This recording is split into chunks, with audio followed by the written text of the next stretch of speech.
Let me start with this. I want your negative feedback. This is a new channel, this is a new show, and I've recently been putting out different types of content, video content, and is receiving some feedback, some of that negative, and I'm really excited because one of the main ways that I improve is with negative feedback and reflecting on what people have to say. So keep it coming. If you disagree with me, if you want to come on the show, you can find the email on my YouTube channel. Please join me. If you don't like my content, leave a comment. If you do like it, leave a comment. I always try to respond and thank everyone for watching the shorts. So one of the common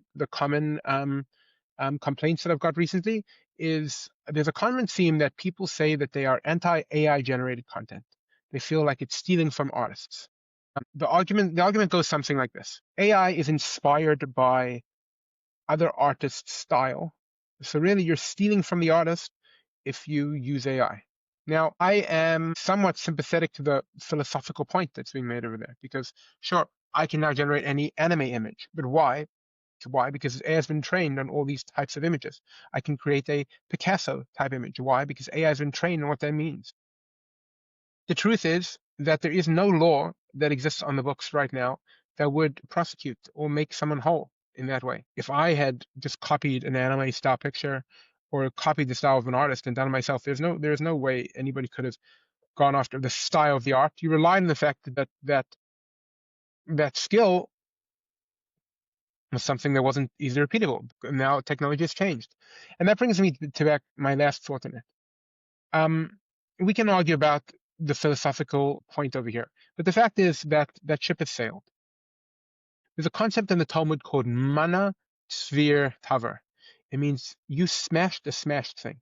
And I think that's the appropriate way to think about it here. AI image and video generation is here to stay, and it's only getting better. And sure, it was trained on what people have made, and it's going to be continued to be trained on what people have made. And that's an interesting policy question. But the fact is that the image generation is here, and people are going to use it. And to complain about it is similar to the Luddites of the last century that were very upset when they invented the loom to spin cloth, and they felt that it was going to put everyone out of a job. The opposite has happened, right? Look at the amount of fashion that's exploded since then. The truth is that democratization of tooling and the ability for more people to get in, and the lowering of cost of entry to any sort of industry has always made the world richer. And the same thing with AI. Like I'll give you an example of what happened to me this week.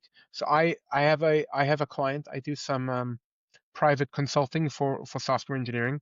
And a client came to me, he vibe coded a project, and then he needed it to be put together and hosted professionally and made ready for production. He would never have been able to start the project without the vibe coding. Here he got himself where he was further enough that the proof of concept was real, and then he came to someone like me to finish it. Now, that is not going to make the world poorer. It can't. The fact that people are able to, get some software built quickly, to be able to look and get the feel, to be able to feel out the design, to be able to see if it's a good idea or it's a bad idea, that's beautiful. And it's just silliness. It's the people that people are afraid of change. It's a miracle. We live in a miraculous time. AI is here to stay, and it's beautiful. Another critique I've had face backlash is on my stance on Gaza. Now, I want to clarify that point to the people that are listening, in case just they can refine their argument. I believe that Israel is not obligated to give any aid to Gaza. The reason I believe that is because I don't believe Hamas is responsible for October 7th. I believe it is the people of Gaza, the Palestinian cause.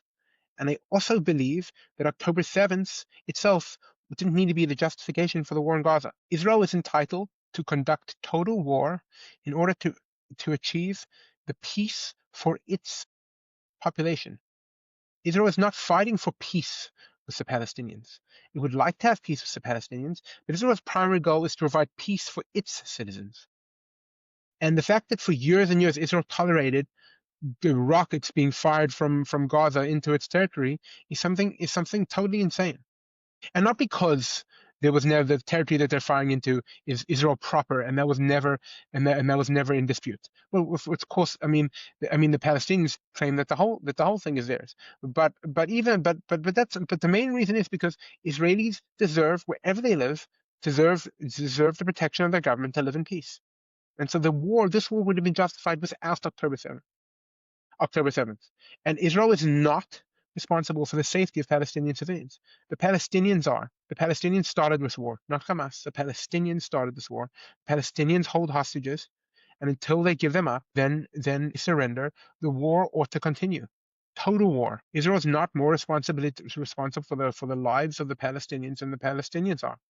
Israel does not have to care about the lives of Palestinian children more than its parents do. If you don't want your children to die and suffer and starve, then you ought not to start a war with the country. And if you do, then you bring that pain on your families. But Israelis do not have to risk another October 7th. They don't have to risk more rockets in order to save the Palestinians. This is not revenge. This is not about exacting justice. But the Palestinians deserve to lose Gaza for what they did, because Israel deserves to have as much of a piece of a buffer zone to remain peace in its borders, and whatever that takes. And if the Palestinians would not be firing rockets and killing the Jews, then they would have had a wonderful paradise in Gaza. But they decided to blow it because they never failed to miss an opportunity. And we can't just go back to pre October 7th, because now the illusion is smashed that Israel can live peacefully on side to side while maintaining border security. It doesn't work. Eventually there's a crack, and eventually something just happens. So there has to be a permanent solution in Gaza. And there should be no ceasefire, and there should be no cessation of violence until Hamas surrenders. All right, that's my take on that.